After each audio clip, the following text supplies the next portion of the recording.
저는 역사를 공부했기 때문에요. 특별히 아시아 역사를 주로 해서 모든 그 아시아에서 일어났던 종교들에 대해서 공부할 기회가 있었어요. 그래서 제가 좀 배운 것 갖고 얘기하는 거니까 좀 신빙성이 있을 겁니다.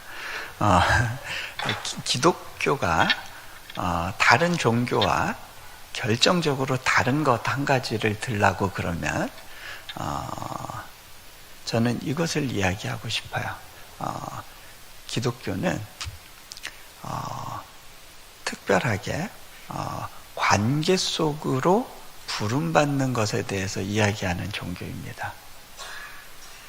자, 다른 종교는 자기 스스로 뭔가를 하도록 요구합니다. 불교는 스스로 해탈하라 그러고요. 이슬람에서는 스스로 신의 계명에 복종하라고 이야기를 합니다. 다 내가 주체가 돼서 내가 해야 됩니다. 그리고 내 행위의 결과에 대해서 내가 심판받는 겁니다. 그죠? 그런데 저희가 믿는 하나님이 다른 것이 있어요. 뭐가 다르냐? 우리가 볼 때 많은 사람들이 오해하는 것 중에 하나가 이슬람이 그 뿌리적으로는 그 아브라함의 신앙에서 왔기 때문에 이게 기독교와 가깝다라고 많이 이야기를 합니다. 저는 그건 동의합니다. 이슬람이 유대 종교와 비슷하다고는 봐요. 그런데 예수님의 가르침과 결정적으로 다른 부분이 있는데 이겁니다. 그 신의 성품이 달라요. 신의 성품. 자, 예를 들면 이슬람에서의 신은 초월적인 존재입니다. 우리가 믿는 성경의 하나님은 인격적인 존재입니다. 자, 이 알라는 초월적인 존재이기 때문에 경험되어질 수 없습니다. 그리고 신과 교제한다는 것 자체가 그거는 불가능합니다. 그런데요, 기독교의 하나님은 인격을 가지고 계십니다. 인격과 인격 사이에는 소통과 교제가 일어납니다. 그렇죠? 여러분, 언어가 안 되는 다른 사람하고도 우리는 적어도 교감이란 걸 할 수 있습니다. 근데요, 강아지와 우리는 교제를 할 수는 없어요. 그죠? 교제는 다른 거예요. 그거는 인격과 인격 사이에만 가능한 것입니다. 하나님은 우리를 만드실 때부터 우리에게 인격을 주셨어요. 하나님의 닮은 부분을 주셨는데 그것은 왜 그러냐면 소통하고 교제하기 위해서입니다. 자, 이슬람에서는요, 신을 경험하는 것에 대한 관심이 없습니다. 그냥 신이 명령하는 것에 대해서 복종하면 됩니다. 일반인들하고는 전혀 일반인에게 자기의 뜻을 나타내지 않습니다. 오직 선지자 그룹을 두고 특별히 계시를 맡은 자에게만 말씀을 전해줍니다. 예를 들어서 거기에서 가장 대표적인 선지자가 이제 무함마드라고 나오는데, 무함마드는 신 앞에서 벌벌 떨고 두려워하기만 하던 존재였습니다. 그리고 일방적으로 받기만 합니다. 어떤 계시를 받기만 합니다. 그죠? 그런데요,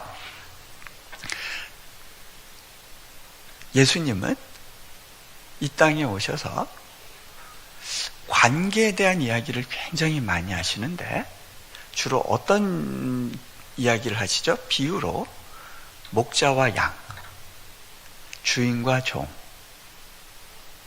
그리고 왕과 신하,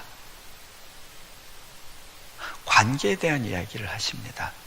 더 강력한 것이 있죠. 가족관계. 아버지와 아들. 그 다음에 신랑과 신부. 포도나무와 가지. 얘가 대부분 뭐예요? 관계에 대한 이야기예요. 예수님이 이 땅에 오신 이유는요, 관계 회복을 위해서예요. 깨어졌던 관계 회복을 위해서 오셨어요.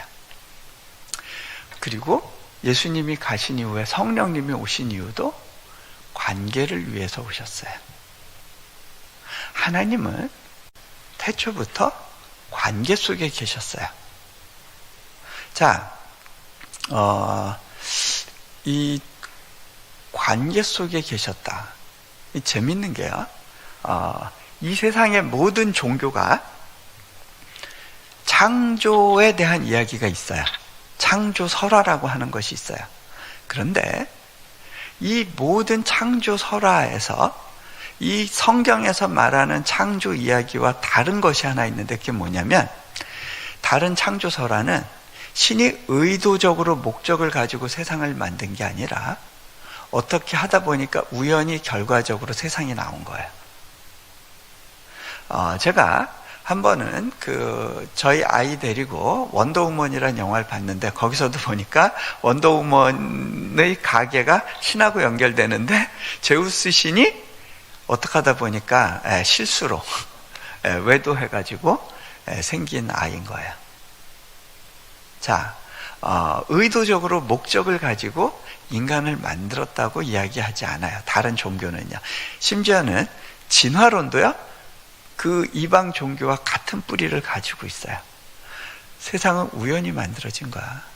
너는 우연의 산물이야. 라고 이야기합니다. 그런데 성경에서만 다른 이야기를 합니다. 너는 목적을 가지고 창조되었다는 거고, 사랑 가운데, 특별한 관심 가운데 하나님이 너를 만들었다는 거예요. 하나님은 사랑이라고 하세요. 자, 이슬람에서도 사랑을 이야기해요. 근데요, 한번 잘 보세요. 그 사랑이 기독교의 사랑하고는 달라요. 여러분이 그 구별할 수 있어야 돼요. 자, 기독교적인 사랑. 예를 들어서 이런 거예요. 이 잃어버린 아들의 비유가요, 이슬람적인 컨텍스트에서는 굉장히 말이 안 되는 거예요. 이런 아들은 돌아오면 안 돼요. 돌로 쳐 죽여서 다른 아들한테 경고 삼아야 되는 거예요. 돌아와도 받아주면 안 돼요. 응분의 대가를 지불하게 만들어야 되는 거예요. 그게 소위 정의예요. 그게 공의예요.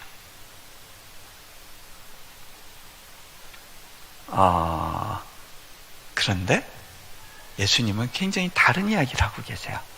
자, 여러분, 사랑은요, 목적어를 가져요. 사랑이란 단어, 믿음, 소망, 사랑, 다 대상을 전제로 해요. 관계지향적이에요. 모든 은사는요, 관계지향적이에요. 믿음, 소망, 사랑, 다 대상을 필요로 하는데요. 여러분, 하나님이 예를 들어서 이슬람에서는 삼위일체가 아니라 홀로 유일하다고 이야기를 하잖아요. 자, 홀로 유일하면 세상을 만들기 전에 이 사람은 사랑이 있는 거예요, 없는 거예요? 이 존재는 사랑이 있는 거예요, 없는 거예요? 사랑을 이야기할 수가 없어요. 대상이 없기 때문에 사랑의 실체가 없는 거예요. 근데요, 하나님은요, 태초부터 관계 속에 계셨어요. 성부, 성자, 성령. 온전한 연합 가운데 계셨어요. 그런데요, 이 삼위일체의 연합의 굉장히 중요한 특징 중에 하나로 제가 보는 게 뭐냐면, 이 세 분이 스스로 완전한데 서로에게 철저히 의존적이라는 거예요.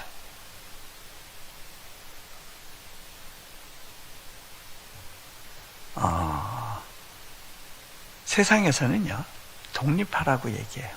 그런데요, 신앙 안에 들어오면 서로에게 온전히 의존적인 관계 속으로 들어가는 것, 그게 성숙이더라고요. 하나님과의 관계 속에서 의존적으로 들어갈 때만 우리에게 회복이 있어요. 그때만 소망이 있어요.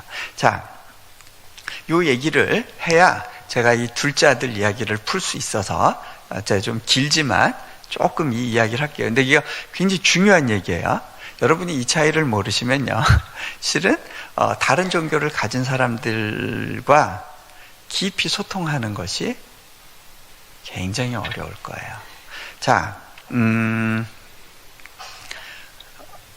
하나님은 관계적인 분이시고 사랑을 갖고 계시다. 처음부터 삼위일체의 연합 가운데 계셨다. 그런데 이 연합을 더 확장하기를 원하시는 마음이 있으셨던 것 같아요. 그게 저는 창조로 이어졌다고 보는데, 하나님께서 당신의 그 연합을 확장하는 대상으로 천사가 아니라, 동물이 아니라 사람을 택하세요. 사람과의 연합. 자,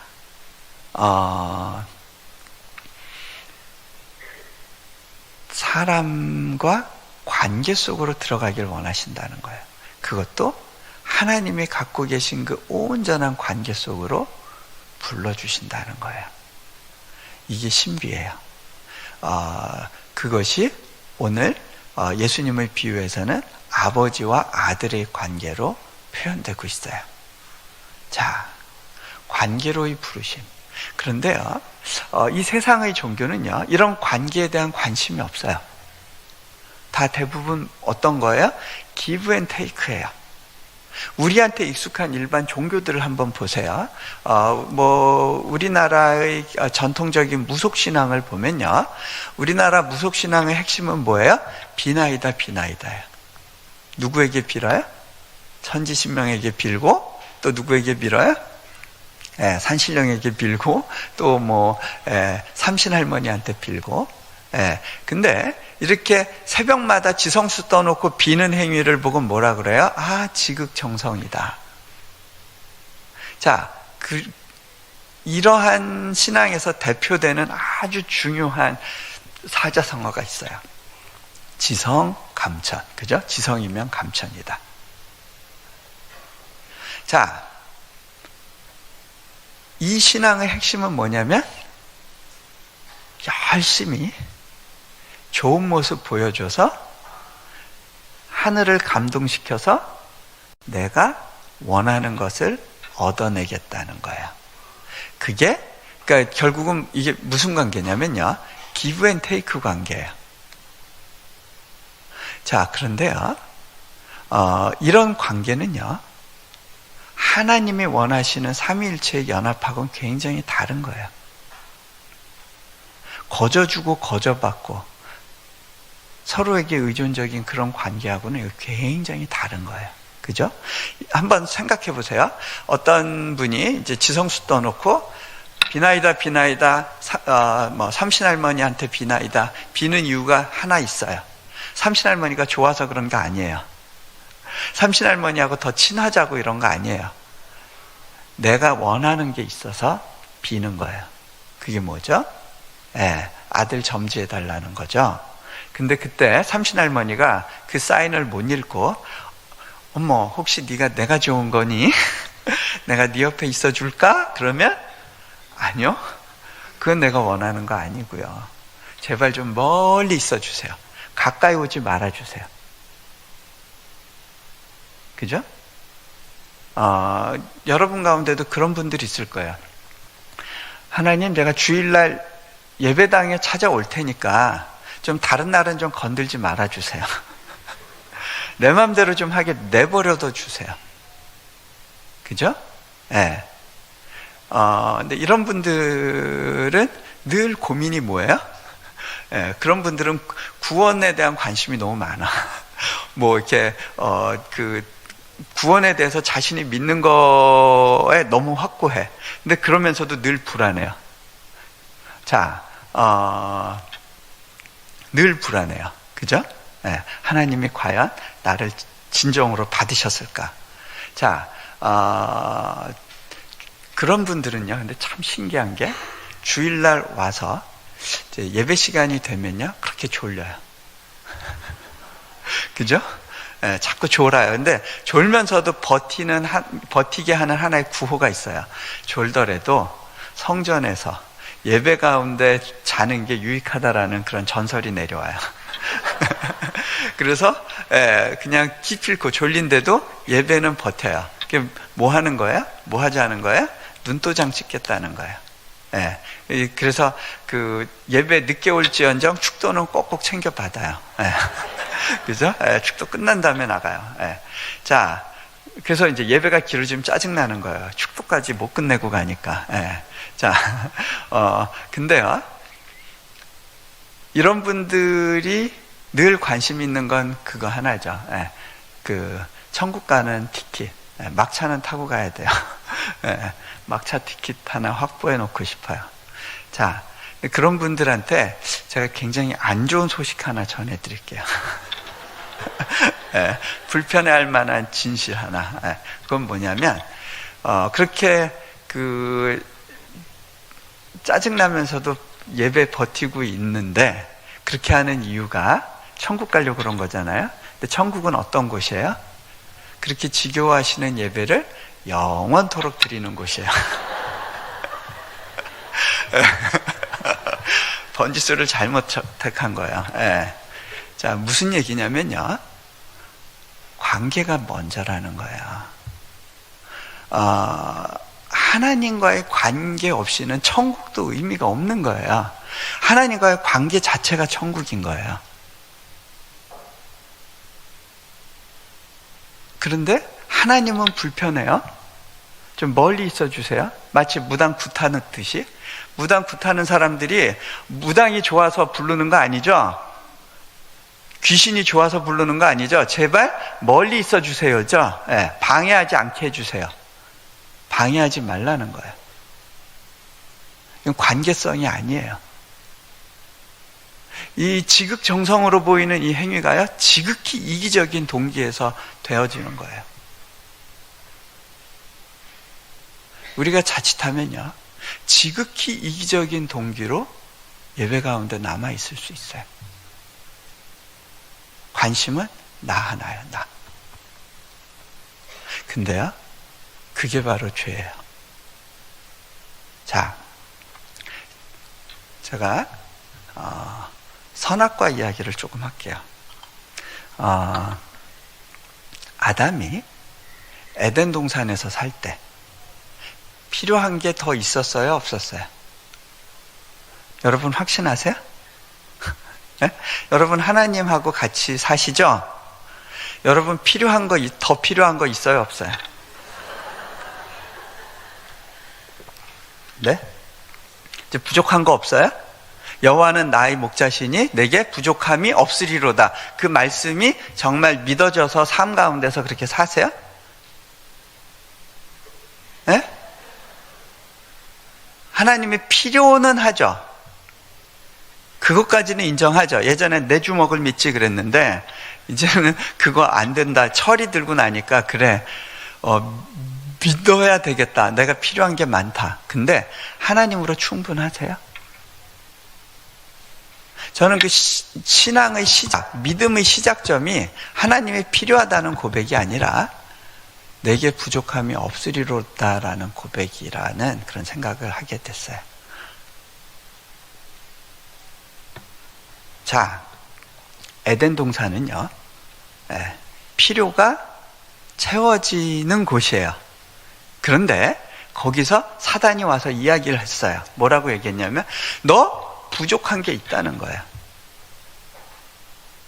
하나님이 준 거로 만족할 수 없다는 거예요. 뭐가 필요하냐? 너 스스로 너의 필요를 채워야 된다는 거예요. 스스로 뭐가 좋은지 뭐가 나쁜지를 구분을 해서 좋은 것만 취하라는 거예요. 하나님이 주신 거엔 좋은 거 나쁜 거 다 섞여 있을 수 있으니까 네가 봐서 좋은 것만 고르라는 거예요. 선악과 정신은 선과 악을 판단하라는 거거든요. 그 이야기는 뭐냐면 네가 하나님처럼 되란 얘기예요. 너 스스로 너의 필요를 책임지는 삶을 살라는 거예요. 더 이상 하나님께 의지하지 말라는 거예요. 그게 선악과 정신이에요. 그래서 선악과를 먹었어요. 눈이 밝아졌는데, 눈이 밝아졌다는 건 무슨 얘기냐면 예전에는요, 하나님의 렌즈로 세상을 봤어요. 필요한 게 더 없었어요. 나를 봤어요. 벌거벗었지만 부끄럽지 않았어요. 하나님이 나를 보시는 눈으로 나를 봤기 때문에 그래요. 나는 하나님의 사랑받는 자, 존귀한 자야. 세상을 봤을 때 하나님이 나를 사랑하셔서 채워주신 것들이야. 그런데 이게 벗겨지고 나니까 뭐가 찾아와요? 내 실제를 보게 되는 거야. 내 스스로 뭘 하려고 했는데 나는 벌거벗은 존재예요. 수치심이 찾아와요. 두려움이 찾아왔어요. 그리고 하나님에 대해서도 두려움이 생겼어요. 그래서 숨기 시작했고 가리기 시작했어요. 그게 선악과의 지배를 받는 우리 인생들의 비극이에요. 끊임없이 뭔가로 나를 가리고 채우려고 해요. 자, 한 가지 제가 예를 들어 드릴게요. 우리 주로 이제 아버지 세대 분들, 가정에 들어갔는데 아내도 말 안 듣고 이제 자식들도 안 도와주는 것 같고 막 이러면 이제 한마디 하죠. 내가 달래 이렇게 고생하고 뼈 빠지게 일하는 줄 알아? 당신하고 이 자식 새끼들 먹여 살리려고 그러는 거지. 그렇게 얘기하죠. 근데요, 그렇게 보면 그렇게 일하시는 게 굉장히 이타적인 동기에서 일하는 것처럼 보여지나요? 우리는 스스로 이게 이타적인 동기에서 내가 희생하고 있다라고 자꾸 나를 각인시키고 다른 사람들에게 각인시키려고 해요. 근데 이게 과연 이타적인 동기에서 그렇게 하는 건가요? 그렇게 얘기하는 이유가 실제로 뭐죠? 지금 이 아버지는 뭘 원하는 거예요? 존경을 원하는 거예요. 존중을. 그렇게 힘들고 고생하시죠? 그게 수고해 주셔서 너무 감사해요. 그죠? 실은요, 이 아버지가 불안한 거예요. 뭐가 불안해요? 존중받지 못할까봐. 무능한 아버지로 전락할까봐. 그렇게 낙인 찍힐까봐. 실은 나를 움직이는 진짜 힘은 뭐예요? 내 안에 있는 불안감이에요. 어머니가 아이들한테 엄마가 이렇게 빠지게 고생해서 너 과외시키고 이렇게 공부시키는데 너 공부만 잘하면 돼. 그렇게 얘기를 하면 아이들은 엄마가 나를 위해서 너무너무 희생하고 있구나. 그렇게 느끼기도 하지만요, 또 한편으로는요, 통제되고 조작당하고 있다라고 자연스럽게 느끼게 돼요. 왜 그러냐면요, 이게 대가성이란 걸 아는 거예요. 이게 거저주는 사랑이 아니라는 걸 아는 거예요. 왜? 아이의 성적표가 엄마의 명함이거든요. 그죠? 우리는요, 많은 경우 그거를 구분을 못해요. 근데 우리는 정말 이기적인 동기 없이 거저주는 사랑으로만 만족을 느끼고 안정감을 느끼게 되어 있어요. 그런데요, 그것을 줄 수 있는 유일한 분은 하나님이에요. 근데 인간이 죄를 짓고 난 이후에는요, 끊임없이 자신의 노력을 통해서 그런 것들을 채우려고 해요. 여자들이 가장 원하는 거는 소위 안정감인데, 그건 언제 오느냐면 사랑받고 있다, 공감되어진다, 이해받고 있다 라고 느낄 때 채워져요. 남자들에게 중요한 건 이제 존중감, 중요감이에요. 아, 당신 능력 있습니다. 훌륭합니다. 일 잘하는군요. 그렇게 될 때만 채워지는 감정이 있어요. 근데 그런 것들이 잘 채워지면 이제 그게 나의 자존감의 기초가 되죠. 그런데 우리는 그것을 스스로 노력해서 채울 수 있다고 믿는 거예요. 그래서 끊임없이 채워요. 심지어는 교회에서의 봉사도요, 그것이 굉장히 이기적인 동기에서 되어질 수 있어요. 우리는 누군가를 진정으로 사랑하지 않고 대가를 바라게 되면요, 그게 바로 조작 행위가 돼요. 근데 그런 관계 속에서는요, 우리는 진정한 안정감을 누리지 못해요. 가정에서도 그렇고요, 교회에서도 그렇고요. 그것을 채워줄 수 있는 분은 유일한 존재예요. 하나님이에요. 무한한 리소스를 갖고 계세요. 끝없이 조건 없이 사랑하실 수 있는 분이에요. 우리가 그 사랑을 경험할 때만이 스스로 나를 채워야 된다라고 하는 불안감과 두려움에서 자유할 수 있게 돼요. 그래서 여호와가 나의 목자시니 내게 부족함이 없게 되는 거예요. 배부르기 때문에. 내 영혼이 배부르기 때문에. 자, 근데요, 이제 말씀으로 들어가 볼게요. 죄송해요. 길게 해서. 네. 자, 오늘 말씀에 보면요, 이 둘째 아들이 아버지한테 와서 이렇게 얘기를 해요. 아버지, 재산 중에서 내게 돌아올 분깃을 내게 주십시오 라고 이야기를 합니다. 이 아들은 아버지와 같이 살았지만 아버지의 사랑을 경험하지 못했어요. 아버지가 사랑이 없었던 건 아니에요. 문제는 이 아들이 아버지 집에서 살고 있었지만, 그리고 아버지는 변함이 없지만 아버지의 사랑을 실제적으로 마음으로 받아들이고 경험하지는 못했어요. 그러니까 자기가 만족되고 행복해지는 수단은 아버지를 통해서는가 아니라 아버지가 갖고 있는 재산이라고 본 거예요. 아버지가 갖고 있는 이 재산만 있으면 나는 행복할 수 있어. 내가 원하는 걸 얻을 수 있어. 내 내면의 갈증을 채울 수 있어. 이렇게 믿었어요. 자, 근데요, 이 아버지 보세요. 이 아버지는 그 둘째한테 재산을 그냥 줘버려요.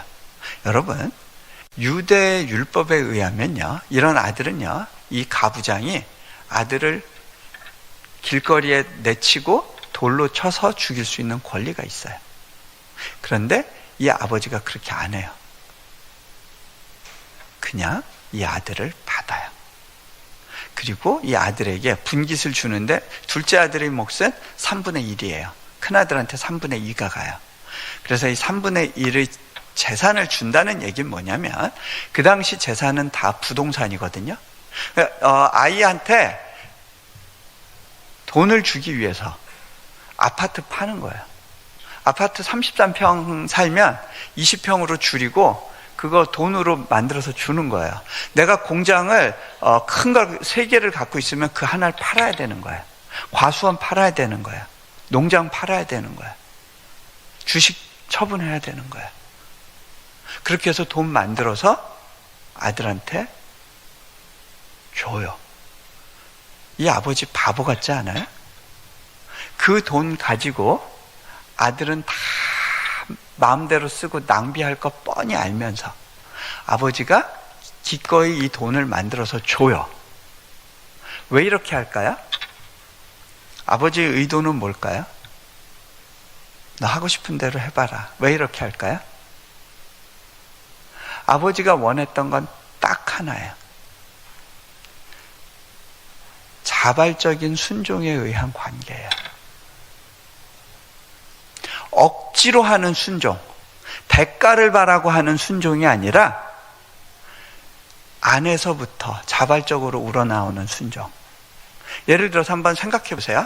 여러분, 남편 중에 경상도 사나이들이 좀 있으시죠? 사랑한단 말 죽어도 못하는 분들. 예. 근데 하루는 듣다 너무 짜증나고 화가 나요. 그래서 남편을 막 꼬집기 시작했어요. 밥 안 줘 그러고 막 꼬집고 막 남편을 네가 그러면서 막 때렸어요. 그러니까 이제 남편이 맞다 그래 알았어 너 사랑한다 이제 됐냐? 그러면 그 말 듣고 행복하세요? 아이가 엄마한테 고맙단 말 안 하니까 너 어떻게 이따위가 될 수 있어 그러고 막 잔소리 실컷 하고 막 이제 회초리질 해가지고 애가 엄마 잘못했어요 그러면 그 소리 듣고 행복하세요? 네. 억지로 하는 순종은 좋은 관계를 만들지 못해요. 그렇죠? 네. 하나님께서 선악과를 만드신 이유예요. 로봇을 만들어서 로봇가 아침마다 주인님 사랑합니다, 존경합니다, 당신이 이 세상에서 가장 훌륭합니다, 그런 말 열심히 하면 그거 들으면서 행복하세요? 아니잖아요. 억지로 하는 순종은 의미가 없어요. 그래서 하나님께서 이 아버지가 아들을 놓아준 거예요. 여러분, 하나님과의 관계가 자유예요? 구속이에요? 제가 하나만 더 물어볼게요. 결혼이 자유예요? 구속이에요? 제가 경험한 거는요, 한 여자에게 구속됨으로 인해서 모든 여성으로부터 자유하게 되는 모든 관계로부터 자유할 수 있는 그 구속을 통해서만 오는 자유가 있더라고요. 그렇죠? 네. 자, 이 아버지는요, 자유한 관계를 선택을 하고 그걸 위해서 그 돈을 버리는 거예요. 투자하는 거예요. 돈이 아깝지가 않은 거예요. 자, 이 아들은 이 돈만 가지면 행복할 줄 알았는데 결국 하나님이 아닌 다른 것으로 나를 채우려고 했던 사람들은요, 결국은 끝이 안 좋아요. 그죠? 네. 결국 그것이 자기를 중독되게 만들고 타락하게 만들어요. 그것이 성공이든 연애든 아니면 칭찬이든 그 어떤 것도요, 우리를 더 큰 갈증으로 이끌어요. 자, 결국 그렇게 해서 가는 곳이 돼지우리예요. 근데 이 돼지우리에 있을 때 빨리 아버지의 집을 생각하고 돌이킬 수 있는 것, 이게 은혜예요. 자, 제가 한 가지 예를 들어 드릴게요. 저희 아들이 만 2살 될 때까지 이제 기저귀를 안 뗐었어요. 저희가 이제 미국 살다 보니까 미국에서는 기저귀 일찍 떼는 게 애들 정서에 안 좋다 그래가지고 그냥 냅뒀는데, 그러다 보니까 얘가 이제 자의식이 생기니까 자기가 똥 싸놓고 그게 이제 부끄럽고 불편한 거예요. 막 기저귀 갈아주려고 그러면 지 똥 냄새에 지가 막 헛구역질하고요. 뭐 그랬어요.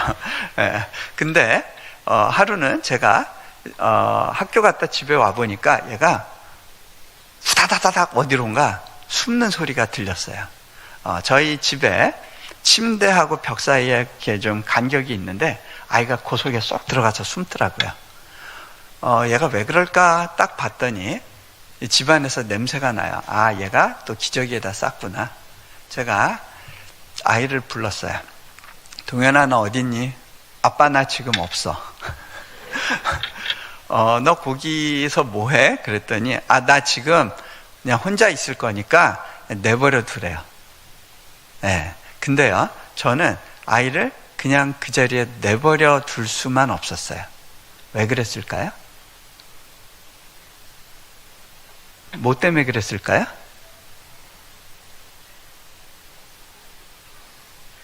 자, 그냥 두면 어떻게 돼요? 애가 엉덩이가 짓물르죠. 그 다음에 아이가 스스로 자기가 싼 똥을 처리할 능력이 있어요? 없어요. 제가 달려가서 아이를 끌어내서 화장실로 데려가서 싹 씻기고 새 기저귀를 채워주고 물었어요. 어때? 이제 좀 낫지? 응.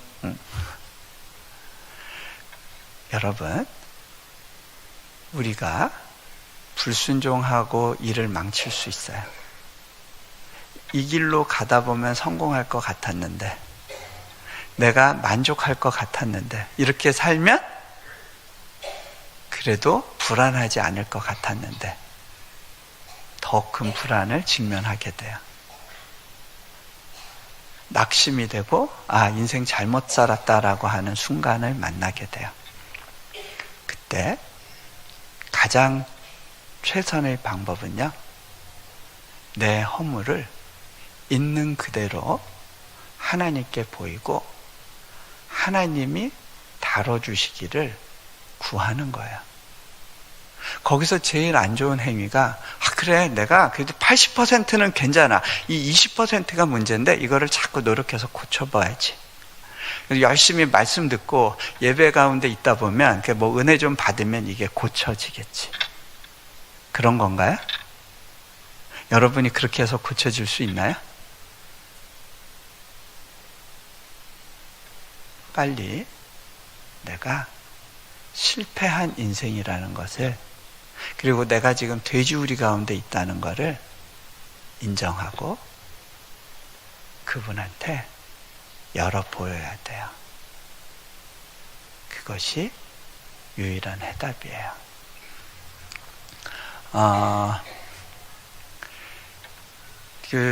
제가 아이를 키우다 보면 하나님 아버지의 마음을 이렇게 경험하게 돼요. 그리고 제 안에 해결되지 않은 죄의 속성과 대면하게 됩니다.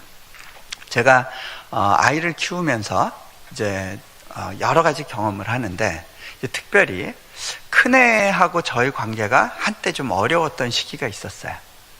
그 아이가 그 사춘기 접어드는 그 시점에서 얘는 예배 시간에 보니까 제가 이렇게 설교를 하려고 그러면 계속 졸아요.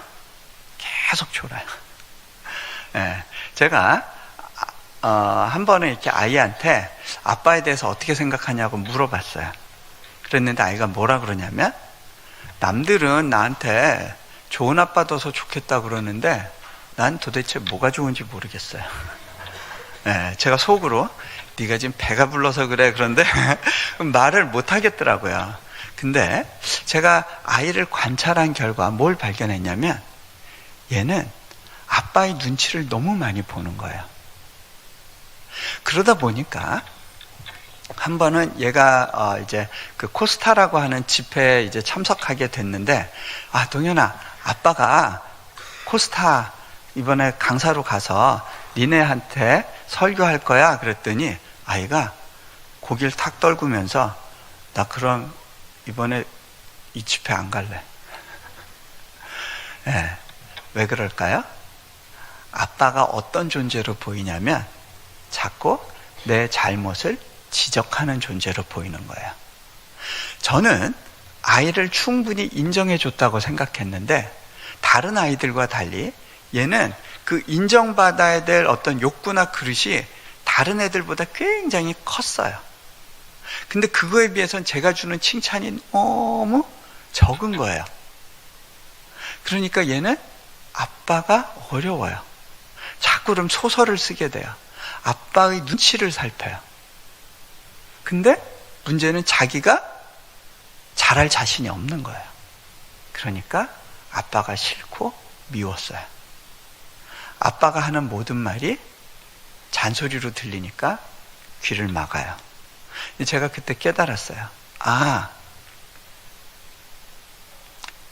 하나님이 나에게 해주신 것처럼 내가 아들한테 못하고 있었구나. 그러다 보니까 아이가 하나님을 경험해야 되는데 나로 인해서 갖는 오해가 있구나. 이제 그거를 보게 됐어요. 그래서 아내와 깊이 얘기하면서 어떻게 풀어가야 될까라고 나누던 중에 저하고 아내하고 동일하게 한 가지 실수했다라고 느꼈던 게 떠올랐어요. 그건 뭐였냐면 저희가 인도네시아 가서 아이를 이제 처음으로 국제학교에 보냈는데 아이가 거기서 공부하던 중에 이제 첫 성적표를 받아 갖고 왔어요. 근데 그 성적표가 한 80점 초반대, 82점, 85점, 78점, 이런 점수대를 받아왔어요. 근데 솔직히 저는 공부가 좀 쉬웠던 사람이에요. 그러다 보니까 제가 공부 못하는 아이에 대해서 잘 이렇게 이해가 안 됐어요. 얘가 열심히 안 해서 그래라는 생각이 있었던 것 같아요. 제 안에 조바심이 있었어요. 좀 더 푸시해야 된다는 생각이 있었어요. 그게 아빠로서의 도리라고 생각을 한 거죠. 그래서 아이한테 동현아, 너 더 잘할 수 있어. 더 열심히 좀 해봐. 그렇게 얘기를 했어요. 이걸로 만족하지 말자. 아내나 저나 이 공부가 힘든 아이가 이해가 안 되니까 이제 그렇게 얘기를 했는데 얘는 그게 굉장한 충격이었고 두려움이었던 것 같아요. 나는 어떻게 해도 아빠, 엄마의 기대에 부응할 수 없겠다는 생각을 하게 됐어요. 그게 어떻게 보면 사춘기 들어서 아빠와의 관계가 어그러지는 계기 중에 하나였다는 걸 깨달았습니다. 그래서 제가 아이를 찾아갔어요. 아내랑 같이 가서 아이 앞에서 제가 무릎을 꿇고요. 이렇게 용서를 구했어요. 동현아, 아빠가 그땐 참 미숙했던 것 같아. 그래서 너한테 큰 실수를 했구나. 하나님이 너를 그렇게 만드셨는데 아빠가 너를 있는 모습 그대로 바라보기보다는 자꾸 거기에 불필요한 아빠의 기대를 넣으려고 했던 것 같아. 아빠가 너무 미안한데 아빠 용서해 줄 수 있니? 그러고 이렇게 안아줬더니 애가 막 속에서부터 막 이렇게 솟구치는 울음이 터지기 시작했어요. 제가 이렇게 아이를 안고서 동현아, 근데 한 가지 명심해. 네가 아무리 못된 아이가 되고 대학에서 낙오하고 네가 또 많은 죄를 짓는다고 하더라도 아빠는 여전히 너를 사랑해. 너를 부끄러워하지 않을 거야. 여전히 너는 아빠의 자랑스러운 아들이야. 그렇게 얘기해 줬을 때 그 이후로 아이가 회복되는 걸 느꼈어요. 제가 어제 말씀드렸던 이렇게 직접 공부를 가르쳤다는 얘기, 그게 가능했던 건 바로 저도 아이를 무조건적으로 품기로 결정을 했고 아이도 그 아빠의 사랑을 있는 그대로 인정하고 수용하기로 결정했기 때문이에요.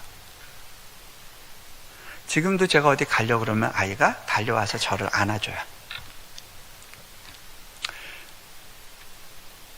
이거는요, 노력으로 되어지는 게 아니고요, 무조건적인 사랑을 경험하고 안정감이 생길 때 그것이 자연스럽게 관계 속에서 표현되어지는 거예요. 하나님과 우리의 관계도 이런 거예요. 근데요, 제가 요거를 경험하고 난 다음에 뭘 깨달았냐면 아이의 어떤 부분에 대해서 제가 굉장히 불편해하고 못마땅해 했던 부분이 있는데 그게 우리 처가 쪽 식구의 모습이 보일 때 그랬다라는 걸 제가 깨달았어요. 왜 그런 거냐면, 저희 그 처가 쪽이 아내만 교회를 다니고 다른 분들은 교회를 안 다니셨어요. 그러다 보니까 저는 굉장히 나쁜 사위인 거예요.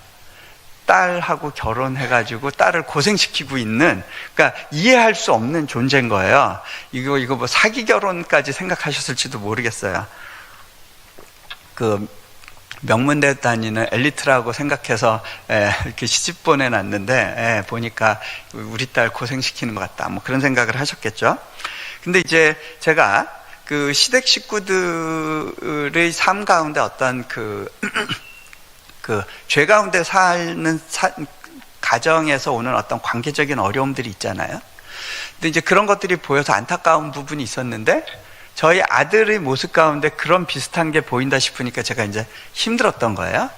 근데 이 부분에서 내가 처가 식구들을 있는 그대로 수용하지 못하고 있다는 생각이 들었어요.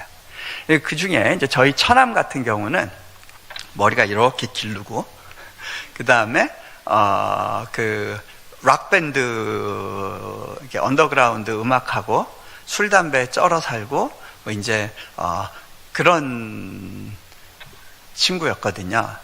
근데 그 얘가 그 저희 큰아이한테 이런저런 이제 이제 우리가 그 처남이 그런 영향을 아이한테 준 것 같은 느낌이 들 때 이제 제가 긴장을 한 거예요. 근데 그게요, 처남의 문제가 아니라 저의 수용성의 문제라는 거가 이제 이해되기 시작했어요. 그래서 제가 한국에 왔을 때 처남을 찾아가서요, 제가 또 무릎을 꿇고 용서를 구했어요. 네, 내가 자네를 있는 그대로 수용해주지 못했던 것 같다고, 너무 미안하다고. 그러고 그 친구를 이렇게 안아주면서 이런 이야기를 했어요.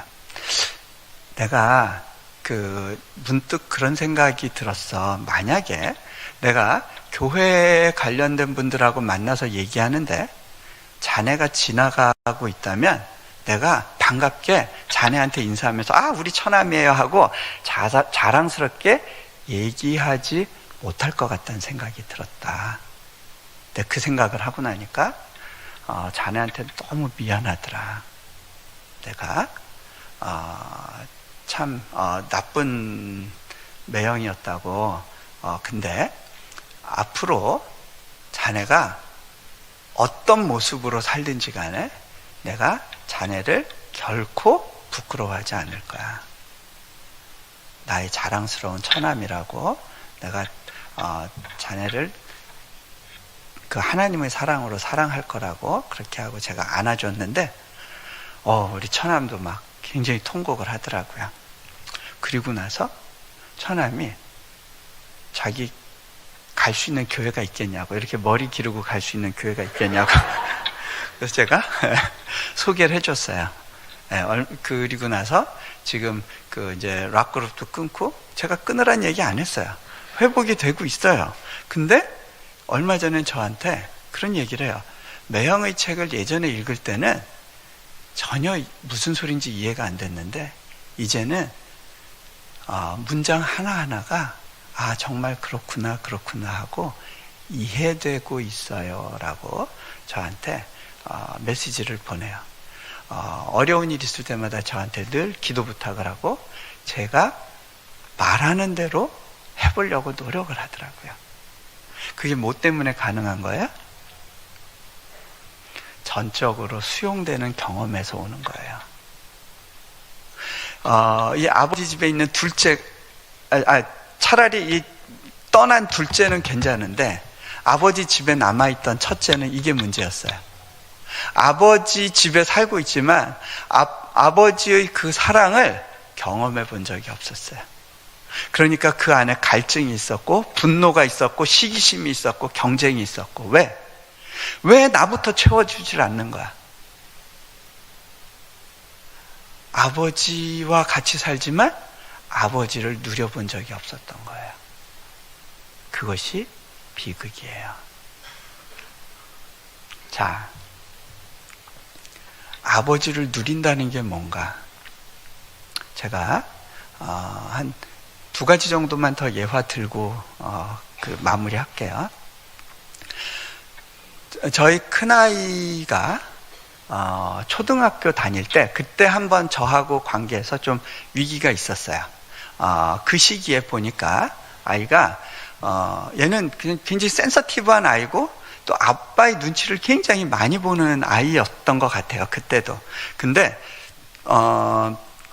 그 시기에 뭐 부탁할 일이 있으면 아빠한테 찾아가지 않고요, 꼭 엄마한테 가요.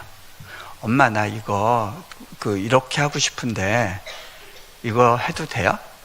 야, 이건 너 아빠한테 허락받아야겠다. 엄마가 얘기하세요. 네가 직접 얘기해봐. 아빠가 기쁘게 들어주실 거야. 싫어요, 엄마가. 자, 아빠한테 직접 못 갖고 나와요, 문제를. 왜 그렇죠? 지금 친하다고 느끼는 거야? 안 하는 거야? 서로 좀 먼 거예요. 거리가 멀어요. 자, 그런 가운데 내가 뭘 원했는데 그거 해달라고 했는데 아빠가 거절하는 것 같으면 그 느낌이 너무 싫은 거예요. 그죠?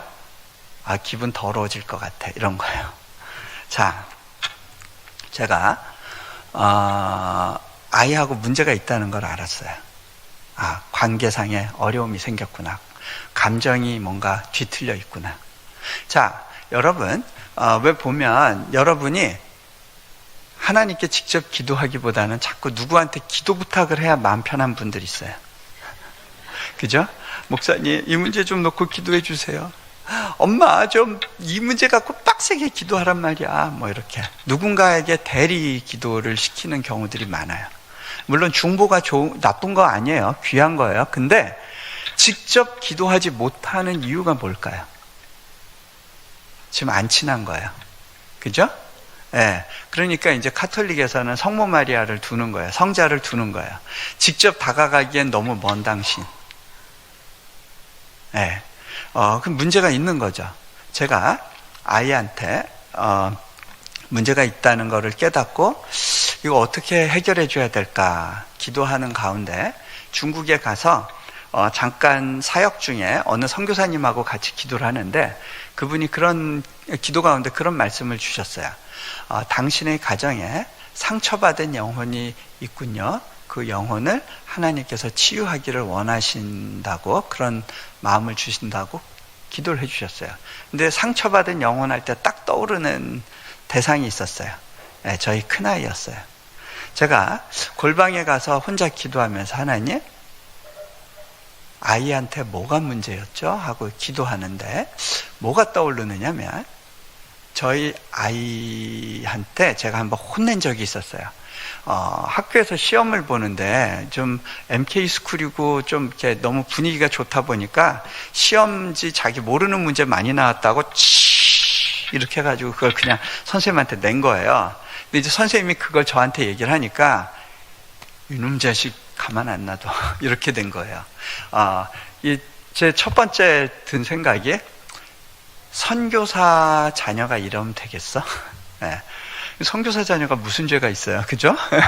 지가 선교사 자녀 하겠다고 한 것도 아닌데 제가 나중에 회개했어요. 네. 우리가 자칫하면요, 목회자 자녀가 이래서 되겠어? 네.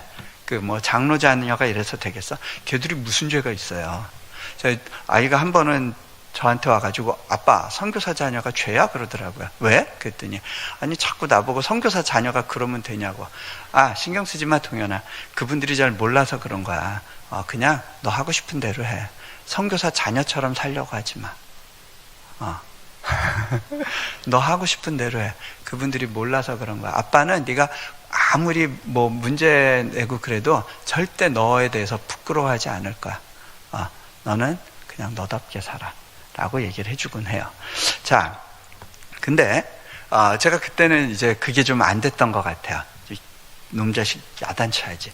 애가 학교 갔다 왔는데 그냥 다짜고짜 막 야단을 치고, 너 그렇다고 때리기는 그러니까 너 나가서 반성하고 있어 그랬는데, 애가 밖에 나가면서 막 엉엉 울면서 막 문고리 잡고 막 너무 우는 거야.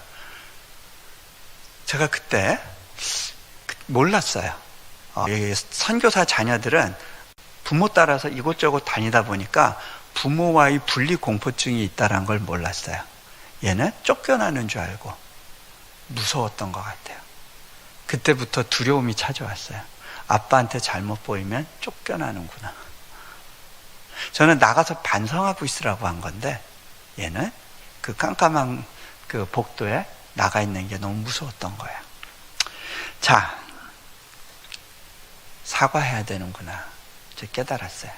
그리고 집에 돌아와서 아이하고 같이 이렇게 오늘 같이 자자 그러고 한 이불에서 같이 이렇게 뒹굴다가 아침이 됐을 때 제가 큰아이를 끌어안으면서 이렇게 물어봤어요. 동현아, 아빠가 너한테 잘못한 건 많으니? 그랬더니 어떻게 없을 수 있냐? 네, 아이들은요 잘못한 것만 기억해요. 아시죠? 네, 여러분도 그러셨잖아요. 네. 자, 근데 제가 아이한테 또 물었어요. 너 옛날에 이러이런 일로 아빠한테 혼났던 거 기억하니? 어떻게 그날을 잊으랴. 근데 왜 혼났는지도 기억하니? 몰라요. 애들은 자기가 잘못한 거 싹 잊어버려요. 어떻게 이렇게 기억이 그런지. 자, 그래서 왜 잘못했는지 그때 이제 그 이유를 쭉 설명을 해줬어요. 그런데 하나님이 아빠한테 아빠도 잘못했다 그러시더라. 아빠는 그게 그렇게 잘못한 건지 실은 몰랐어. 너무 미안하다. 근데 동현이가 그때 얼마나 힘들었는지 하나님이 깨닫게 해주셨어. 아빠도 너무 미안한데 아빠 용서해 줄 수 있겠니? 그랬더니 얘가 그냥 꿀떡 이러고 말아요. 진짜? 아빠 용서하는 거 맞아? 아빠 나 지금 잊어버리려고 하는데 자꾸 기억나게 하지 마세요. 알았어. 그러고 이제 같이 이제 며칠을 지냈어요. 그리고 나서 하루는 제가 학교에서 일찍 돌아와서 컴퓨터 앞에서 글 쓰는 작업을 하고 있었는데 저희 아이가 저를 찾아왔어요. 얘가 학교 갔다 와가지고요. 이제 방문을 빼꼼히 열어본 거예요. 그러더니 저한테 이렇게 다가와가지고 살금살금 다가와서 제가 앉아있는데 이 허벅지에다가 턱을 괴고요. 저를 그냥 빤히 쳐다보고 있는 거예요. 얘 봐라. 얘 왜 안 하던 짓 하고 있지? 그 뭐 신기하기도 하면서 그렇게 좀 있다가 다리가 저려서 야, 이동현, 너 뭐 아빠한테 부탁하고 싶은 거 있구나? 정색을 하고 물었어요. 그랬더니 아이가 아빠, 나 지금 뭐 부탁하려고 그러는 거 아닌데? 그냥 아빠가 보고 싶어져서 아빠가 그리웠대요. 아빠가 막 보고 싶어져서 지금 그 얼굴 바라보고 있는 거야. 그 배고픔을 채우는 거예요. 네, 제가요 아이의 그 말을 듣고요 가슴이 막 녹아내리면서 애를 끌어안고요 침대에 가서 같이 막 뒹굴었어요.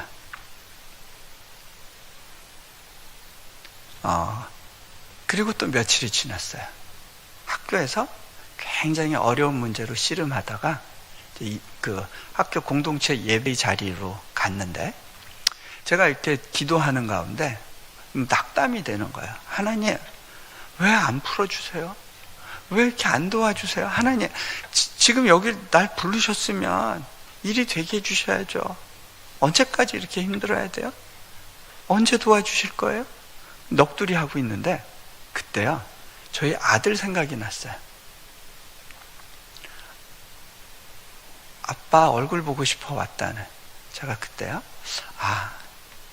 이게 먼저였지 그 생각이 들면서 남들이 보든 말든 바닥에 그냥 들어 놓았어요. 그리고 이렇게 고백했어요. 아빠, 나 지금만큼은 뭐 부탁하려고 그러는 거 아니고요.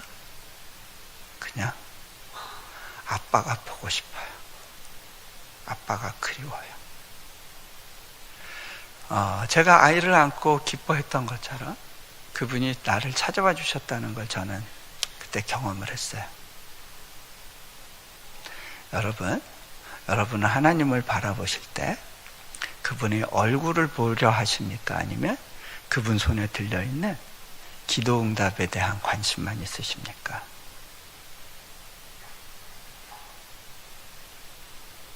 그 차이가 여러분이 진정으로 하나님 안에서 배부를 수 있는지 그렇지 않은지 그거를 결정해 줄 겁니다. 보여줄 겁니다. 여러분, 이 손만 바라보는 건요, 이 둘째 아들의 모습에 가까운 거예요. 여전히 배고파요. 이게 없으면 못 살 것 같아요. 아버지 얼굴은 나중에 천천히 보면 되고요. 내가 원하는 거, 이거 없으면 나 두려워요. 망할 것 같아요. 내 자존심 상할 것 같아요. 이번에 이 사업 꼭 성공해야 되거든요. 그래야 내가 기피고 살죠. 하나님 언제까지 내 사업 힘들게 하실 거예요? 그게 해결이 되면 여러분이 진정으로 평안하고 행복해질까요? 자, 만약에 그 상태에 있다면 아버지에게 돌아와야 돼요. 아버지의 마음으로 들어가야 돼요. 그 아버지가 누구신지를 알아야 돼요. 제가 이 이야기만 하고 마무리할게요. 제가 한 번은요, 미국에서 집회 중에 TV를 틀고 싶어서 틀었다가 펭귄 시리즈 다큐멘터리를 봤어요. 남극에 사는 엠퍼러 펭귄. 제가 웬만해서는 TV를 안 트는데, 왜 그랬는지 모르겠는데, 하여간 엠퍼러 펭귄 이야기를 봤는데요. 이 다큐멘터리 팀이 좀 이 펭귄의 일생을 다큐멘터리로 조명하려고 어린 새끼들을 기지로 데려와서 어느 정도 키우고 여기에 특별히 무선 장치하고 송수신 카메라 설치해가지고 아이들을 돌려보냈어요. 근데 펭귄 군락지에 가서 얘네들이 짝짓고 결혼을 했는데, 결혼을 해서 새끼를 낳는데, 엠퍼러 펭귄들은요, 1년에 한 마리씩만 낳아요. 2마리를 동시에 볼 수가 없어요. 너무 추운 데서 이 새끼를 살려내려면 한 마리씩만 낳는데, 새끼를 낳는 건 암컷이지만 그거를 알을 받아서 키우는 건 수컷의 몫이에요. 왜냐하면 새끼를 돌보려면 몸을 따뜻하게 해줘야 되는데 열량이 훨씬 많이 필요하니까 힘센 놈이 맡아야 되는 거예요. 수컷들이 새끼를 품어서 키우고 암컷들은 오히려 물 있는 데로 가서 바닷속에서 잠수해서 수영을 해서 물고기를 잡아가지고 그리고 집으로 돌아와요.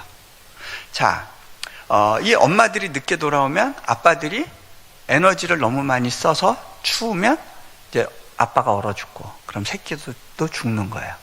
자, 그런 가운데 해가 나고 그런 시기에 엄마 펭귄들이 물속에 가서 물고기 빙어들을 잡아가지고 물 밖으로 튀어나오는데, 그때 그 펭귄을 노리고 있던 천적 바다 표범이 있었어요.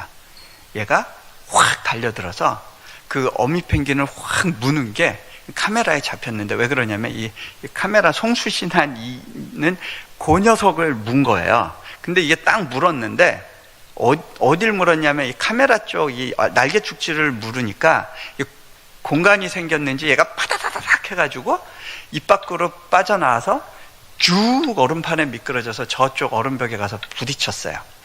근데 얘를 잡으러 이 바다 표범이 뛰는데요, 그때 앞에 어떤 펭귄이 튀어오르니까 그 펭귄을 물고 물속으로 들어가요. 수십 마리, 한 100여 마리도 넘는 펭귄들이 훅 올라와가지고 순식간에 쫙 사라져버렸어요. 정막이 있는 그 화면 가운데 거기 피 흘리고 있는 어미 펭귄 한 마리만 있었어요. 얘가 조금 있다 일어나서 정신을 차려요. 고개를 이렇게 돌리더니 그 다음에 자기를 돌아보고 걷기 시작하는데, 거기에 눈 위에 핏자국이 흥건해요. 근데 그러면 자기를 좀 챙기고 살기 위해서 쉬어야 될 것 같은데 계속 어디론가 걷기 시작해요. 어디로 가고 있는 걸까요? 어두운 때가 됐고 블리자드가 몰아치는데 계속 어디론가를 가요. 가다가 지치면 배를 땅에 대고 발로 밀고 가요. 핏자국이 떨어져요. 지살궁리 해야지 이제 어딜 가는 거야. 어딜 가고 있었을까요? 한참을 지나서 보니까 카메라에 펭귄 군락지가 보여요. 이 어미 펭귄이 언덕 위에 올라가서 그 펭귄들을 바라보는데 햇빛이 비치니까 거의 수백 마리의 새끼 펭귄들이요 치치치치치치 하고 돌아다녀요. 제가 한숨이 나왔어요. 야, 어떻게 생긴 게 다 똑같은데 저기서 어미가 새끼 찾아내려면 한나절 걸리겠구나. 그런데 이 펭귄 뭐 때문에 거길 온 거예요? 뭐 하러? 새끼 찾으러. 자기를 돌보지 않고 내 새끼야 굶지 않냐고 새끼 찾으러 거기 온 거예요. 근데 거기서 찍찍 하고 소리를 내니까 저 구석에 있던 펭귄 하나가 고개 숙이고 있던 놈이 번쩍 눈을 뜨더니 막 정신없이 달리더라고요. 아, 저놈이구나. 근데 그때요, 제 마음 가운데 딱 울림이 있었어요. 내 양은 내 음성을 듣는다. 태어난 지 얼마 안 된 새끼인데 엄마의 음성을 분별하더라고요. 다 똑같은 소리가 아니었어요. 기다리던 목소리였어요. 정신없이 새끼가 달려오는데 이 어미가 그 새끼를 탁 품어요. 피 흘리는 그 어깨로 품어요. 그러고서 제일 먼저 뭘 하냐면 뱃속에 있는 물고기 꺼내가지고 그걸 씹어서 새끼한테 주고 있어요. 새끼한테 주려고 소화시키지 않았던 거예요. 피를 흘리고 이렇게 죽어가도 내 새끼야 배고프지, 내 새끼야 배고프지, 새끼 먹이려고 그걸 소화시키지 않았던 거예요.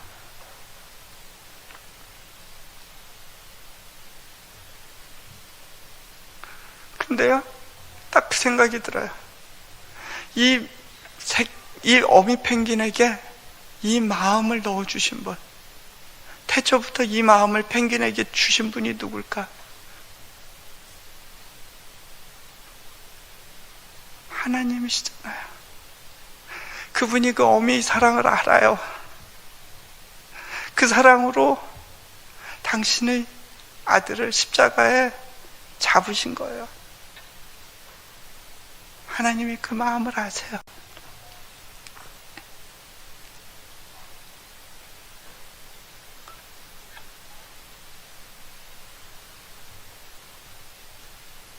그 어미 펭귄과 있는 한 그 새끼는 배고프지 않아요.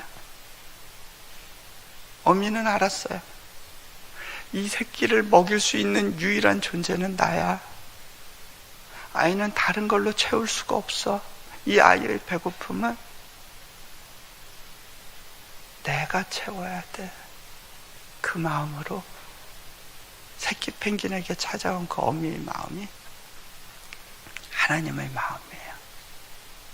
그분이 여러분에게 말씀하세요.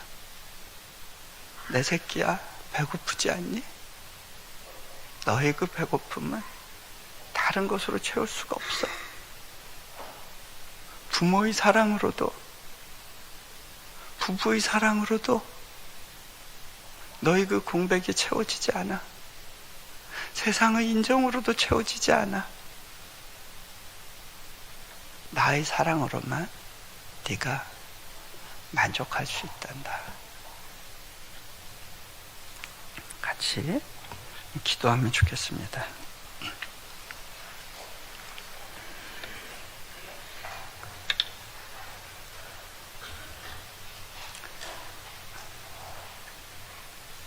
눈을 감으시고요.